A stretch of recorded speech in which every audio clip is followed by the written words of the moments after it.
Bonjour Trotti. Ah non, je t'en prie! Cesse de m'appeler Trotti! À quoi ça ressemble, Trotti? Mais je t'ai toujours appelé Trotti. Oui, bah il y a un âge plafond pour appeler les gens Trotti. Oh, je t'appellerai Pépé maintenant. Entre Trotti et Pépé, on peut peut-être trouver un moyen terme. Tu n'étais pas bien cette nuit? Tu as fait chambre à part. Non, je me sentais agité. J'ai préféré coucher dans le bureau pour ne pas te gêner. Au fait, tu m'avais pas dit que Laurent rentrait. Je te l'ai dit. Menteur. Je te l'ai dit la semaine dernière.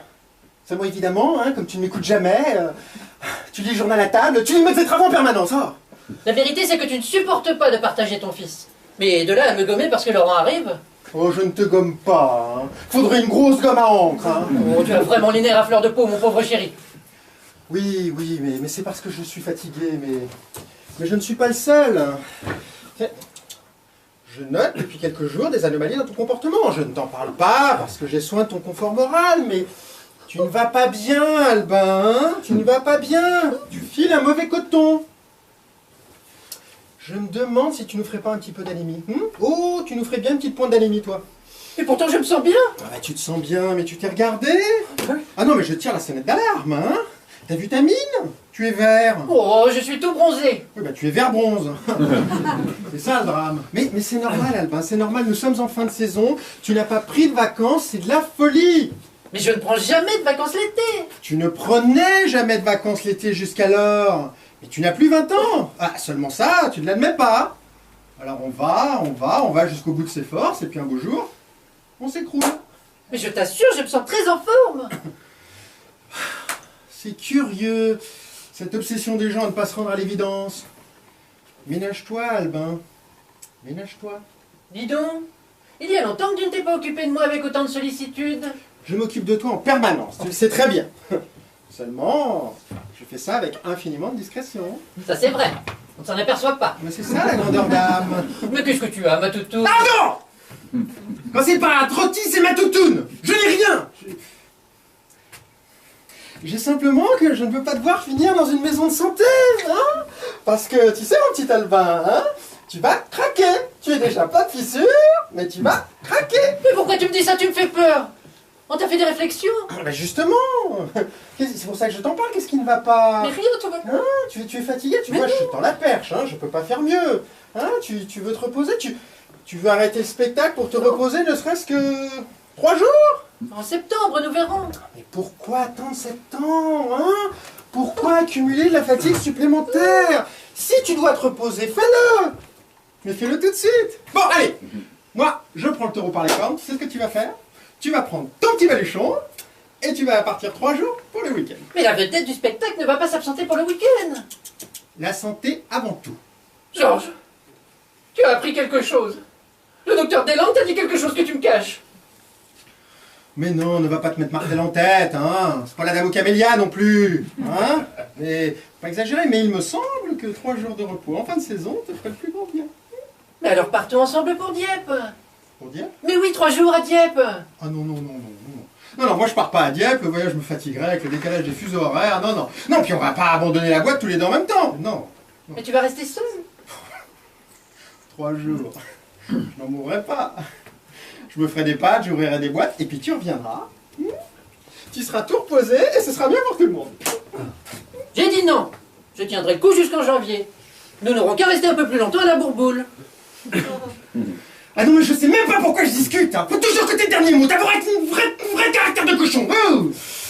Ah non, mais là, ça fait trop longtemps que je me retiens. Voilà, c'est sorti. Fallait que ça sorte, sinon j'aurais une éruption de boutons sur ton corps. Dis donc, mon petit Georges. Je ne suis peut-être pas très fin, mais quand on me met les points sur les i, je finis par avoir des lueurs. Qu'est-ce que tu veux dire? Tu cherches à m'évincer. Pourquoi tu dis ça? Tu cherches à m'évincer pour le week-end. Oh non, pas du tout. Oh. Il y a un homme dans ta vie. Ouais, voilà. Tu en es fou et tu pars avec lui pour le week-end. Tu veux m'éloigner avec Jacob, hein? Pas de témoin. Eh bien non, je ne partirai pas pour le week-end. Mais tu ne pourras pas faire un pas. Je ne te laisserai pas.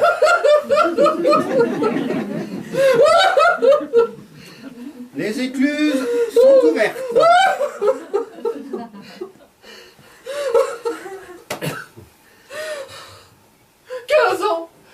Quinze ans de vie commune pour en arriver là. Ah, puis ne te réponds pas sur le canapé, tu vas me mettre du rimel partout. Tout ça parce que j'ai un peu épaissi. Ça n'a rien à voir. Parce que j'ai perdu mon galbe.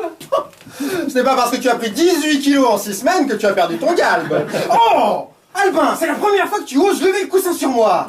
Non mais ça va pas. Je te lance la houppette. Tu m'as jamais vu quand je suis en fureur. Je te lance la houppette à toute volée, je te brise un genou. Tu n'as pas honte? C'est monstrueux ce que tu fais là.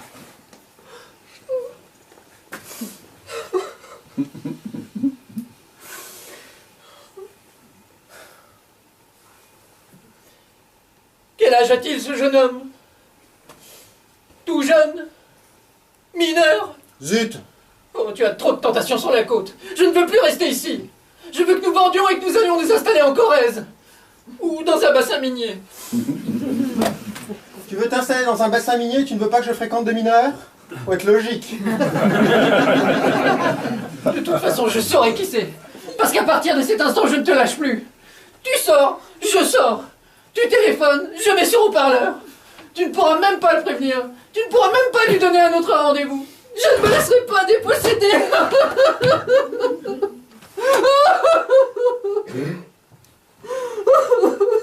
C'est Sarah Bernard, enfant.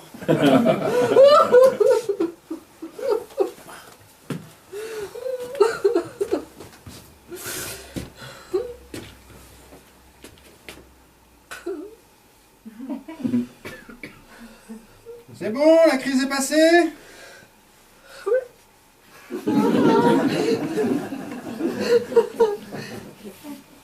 On peut lui parler, Madame Bovary? Bon. Alors, écoute-moi 2 secondes avec un peu de sérénité. Enfin, si ça t'est possible. Bon. Tu aimes Laurent? Évidemment. Tu as de l'affection pour lui? Mais bien sûr. Mais qu'est-ce que ça a à voir avec Laurent? Ne noie pas le poisson. Écoute-moi. Pour le bonheur de Laurent, pour le bonheur de l'enfant, pour le bonheur du tout petit, il est absolument indispensable que tu t'absentes 3 jours. Mais explique-toi. Parce que Laurent va se marier. Oh, pauvre petit bonhomme. Et tu m'annonces ça comme ça? Bon, je ne veux pas t'envoyer un faire-part. Oh, mais il est beaucoup trop jeune. Il va gâcher sa vie. Oui, oui, j'ai dit ça. Tout ce qu'un père peut dire, je l'ai dit. Enfin, toujours est-il qu'il va se marier avec une fille Oh, quelle horreur. que j'ai rencontrée en début de saison. Mais pourquoi ne m'en as-tu pas parlé? Non, parce que Laurent sort avec des filles depuis qu'il a 15 ans et je ne t'en parle pas à chaque fois. Oh, tu le laisses trop libre. Toujours est-il qu'il va se marier et que les éventuels beaux-parents débarquent à la maison à la fin de la semaine. C'est pas vrai. Et le père se présente aux élections contre Barnier. Son intention est de fermer les boîtes de bonshommes. Mais elle est folle, celle-là. Autant te dire que ces gens ne me semblent pas doués d'une largeur d'esprit panoramique. Et qu'en conséquence de quoi, il est absolument indispensable qu'ils aient de cette maison une impression irréprochable. Mais Georges, nous ferons de peu.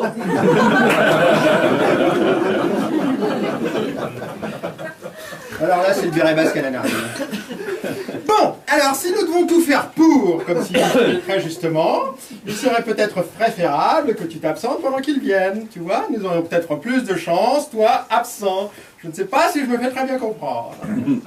Georges, tu réalises ce que tu me demandes? Ah bah tout à fait. Tu me rejettes, tu m'exiles comme un lépreux quand notre fils se marie. Oh, notre fils, oh, tu veux pas une prime d'allaitement pendant que tu y es? Tu me répudies, moi qui passais des nuits entières à veiller sur sa variole. C'est une varicelle. Et alors? C'est aussi contagieux?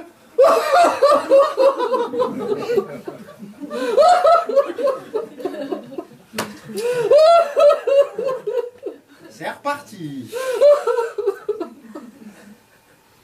Oh, je suis donc un monstre qu'on ne veuille pas me montrer. Mais non, Albin, tu n'es pas un monstre, mais enfin... Mais enfin quoi? Bah, tu as des manières. Oh, quelle manière? Ah bah, regarde-toi dans une glace de temps en temps. Tu as des manières certes charmantes, mais qui pourraient surprendre un public non averti. Tu peux parler? Tu t'es vu, toi, qui peuvent surprendre des gens non avertis? Oui, mais chez moi, ça passe pour de la distinction. Ça fait britannique. Chez toi, ça fait louche. Je te parie que je donne beaucoup mieux change que toi. Le change. Bah, il y a eu une évaluation, alors. Parce que moi, j'ai de la carrure. Oui, on peut dire ça comme ça. Alors que toi, malheureusement, tu fais sylphide. Je fais sylphide. Oui. Moi, j'ai du poids quand je marche. Ah, mais pas que quand tu marches, hein. Moi, c'est mon truc en plume.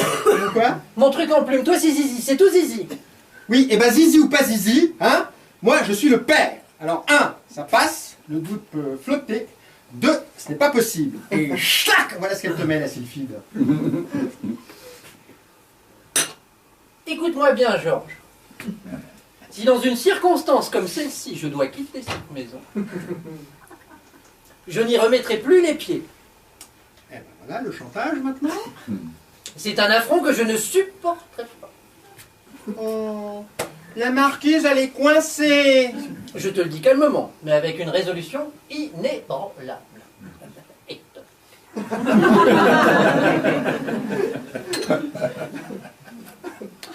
Ah ben on peut dire que tu ne me facilites pas la tâche, hein. Ah non mais j'en ai marre de cette tôle. Un jour qu'il pleuvra, je me foutrai dans une flaque et vous me retrouverez plus. Bon. Qu'est-ce que tu veux que je fasse de toi? comment ça? Bah, à ces gens qui vont venir, en tant que quoi veux-tu que je te présente? Oh, je pourrais très bien être son nom. Tu n'as pas une tête d'oncle. Non, si vraiment tu veux t'incruster, je te verrais plutôt comme un précepteur. Florent est gentil, mais il n'a pas l'air d'avoir été élevé par un précepteur. Oui, enfin, je dis un précepteur ou un majordome, tu vois. Un vieux majordome, presque un ami de la famille. Un vieux valet d'écurie. Tu veux vraiment me reléguer à l'office? Si tu avais épousé une femme qui boit, tu ne la ferais pas passer pour ta bonne. Non, mais ce serait une femme. Et vis-à-vis de ces gens, une ivrognesse est préférable à un pédéraste. Eh bien ça, mon cher ami, il fallait vous en apercevoir de cela avant. Et toc. Ah non, mais regardez-le, ce gros matou au milieu de son beurre et de ses confitures. Il en dégouline de partout. Hein? On lui mettrait des pommes de terre en dessous qu'il en ferait des frites. Ah, c'est sûr que toi, c'est pas tes enfants qui t'ont gêné, hein? Oh, drame du père. Scénette humoristique. Tout ça parce que tu as eu un bébé par hasard un soir de beuverie. Je t'interdis de dire ça. Quoi? Tu n'étais pas saoul quand tu t'es envoyé ta fameuse Simone? Ce boudin? Ce n'était pas un boudin. C'était le plus beau mannequin des Folies Bergères. Oh, toi, quand tu as bu, tu te jetterais sur n'importe qui. C'est la bête. Mais pas du tout, simplement une occasion s'est présentée et je me suis dit, voilà, il faut essayer, tout le monde en parle, voyons ce que c'est. Ça a été finalement un très bon souvenir. Laisse-moi rire. Ah bah, ça a quand même duré de minuit à 3h moins le quart. Mais ça a suffi, la preuve, Laurent. Ah, parlons-en. Elle n'en voulait pas de ce gosse, c'est toi qui me l'as dit. Ah bah, évidemment, à l'époque, elle était avec l'ambassadeur de Bolivie, c'était délicat. Mais néanmoins, ça a été une très bonne mère. Une bonne mère. Elle a dû le voir 4 fois depuis sa naissance. Si je n'avais pas été là pour l'élever. Oui, enfin bon, elle l'a quand même porté un certain nombre de mois. Je sais plus, il y a un nombre légal, 13 ou 14. C'est pas toi qui en aurais fait autant, hein. Oh, il me semble que j'aurais attendu moins longtemps. En tout cas, la mère admirable, dès sa naissance, elle te l'a refilé. Ah, évidemment, je ne pouvais pas abuser de son temps. Et puis vis-à-vis de l'ambassadeur de Bolivie, c'était pas possible. Parce qu'il était encore avec elle. Non, mais il était avec moi depuis 3 mois et demi. Ta vie est vraiment un égout, mon pauvre Georges. Ma vie est peut-être un égout, hein, espèce de vieille chamelle. Oh! Mais il va falloir que tu t'y mettes, hein. Je te préviens. Si Laurent rate son mariage à cause de toi, tu les vois ces petits points là, ils sont prêts à partir, hein. Je ne te le pardonnerai pas. Comme tu me regardes, tu me fais peur. Ah, tu veux passer ton poste, hein. Tu veux jouer les oncles gâteaux, hein. Eh ben, il va falloir qu'ils se virilisent, les oncles, hein. Il va falloir qu'ils apprennent à tenir leurs tartines comme des mâles, à beurrer leurs tartines comme des débardeurs et à boire leur thé comme des fordéales, les oncles. Hein, mais je vais la faire ton éducation. D'abord, tiens-toi droit, hein. Pas comme une chochotte. Mais qu'est-ce qui te prend? Qu'est-ce qui me prend, hein? Le cul sur du velours et du satin comme une poule de luxe. Fini maintenant, hein? Le cul sur du coton comme un mâle. Bon, alors prends une biscotte. Montre-moi. Tu crois que je l'ai pas vu ton manège, hein? Hein? Tu essaies de m'éliminer pour toucher l'assurance vie, hein? Un coup de biscotte en pleine tête, le crime parfait? Assassine! Recommence. Reprends une biscotte. Doucement. Ferme, mais pas brutale. La biscotte de l'homme. Voilà, c'est ça. Voilà, bien, avec tous les doigts. Voilà. Bon. Alors maintenant la confiture. Ça va. Oui, bah avec la cuillère. Oui. Hein? Oui, bah vas-y. Alors vas-y, montre-nous. Hein? Voilà. Non mais pas à 2 doigts la cuillère, c'est pas une clochette non plus, hein. Fermement, tu la tiens fermement la cuillère, voilà, avec tous les doigts, hein, la cuillère. Oui, non, bah c'est pas une cuillère à poudre, hein. Oh, qu'est-ce qu'il y a? J'ai pris pris la biscotte en pleine poitrine. Tu n'es qu'une truie. Mais j'y arriverai jamais. Arrête de chougner. Cesse de chougner. Bon, alors on le refait, hein, voilà. Non mais il faut que tu réagisses comme un homme dans cette situation. Hein? T'as cassé ta biscotte. Oui, t'as cassé ta biscotte. Bah d'accord, t'as cassé ta biscotte, mais tu réagis en homme. Hein? Faut que tu te dises, voilà, j'ai cassé ma biscotte, c'est un drame, mais je suis encore jeune, je vais remonter la pente. Tu peux te dire ça? Je peux me dire ça. Voilà, bon, alors maintenant le thé, hein? Bois ton thé, on va voir, parce que ça pose un homme la façon dont il boit son thé. Hein? Alors vas-y, bois ton thé. Voilà, hein, bien viril. Montre-nous ça, oui, voilà, ça c'est bien. Bien viril, hein? Alors ça, comme viril, c'est Catherine Deneuve. Essaye de me faire John Wayne, tu vois? John Wayne descendant de cheval à Rio Bravo et rentrant dans le saloon pour prendre son petit thé ayurvédique de 4 heures. Hein? Tu peux me faire ça? Non. Fais-moi John Wayne. Fais-moi John Wayne. Oui, je vais te le faire, John Wayne. J'ai chopé le cheval.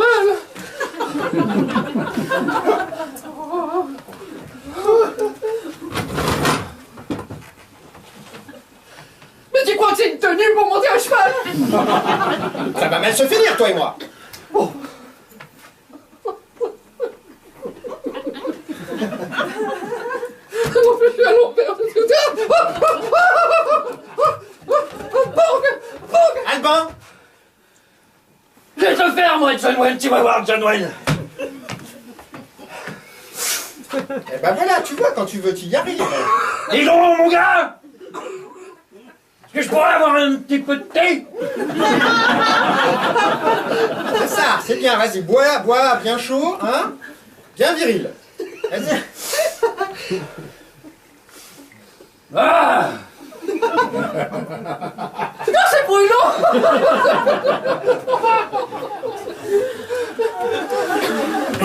Je vais te dire quelque chose que je n'ai jamais dit à personne. Tu es désespérant. Mais t'as qu'à me le faire, toi, John Wayne, si t'es si malin! Eh ben alors. Et alors, c'est difficile d'avoir l'air d'un vrai mâle de temps en temps, hein? De marcher comme un homme, là, voilà, hein? Poum, poum, hein? De boire son thé comme un homme, là, est-ce que, voilà, regarde, hein? Ça, c'est John Wayne, jeune fille! Tu m'agaces. Va t'habiller, on en reparlera. Allez, pars.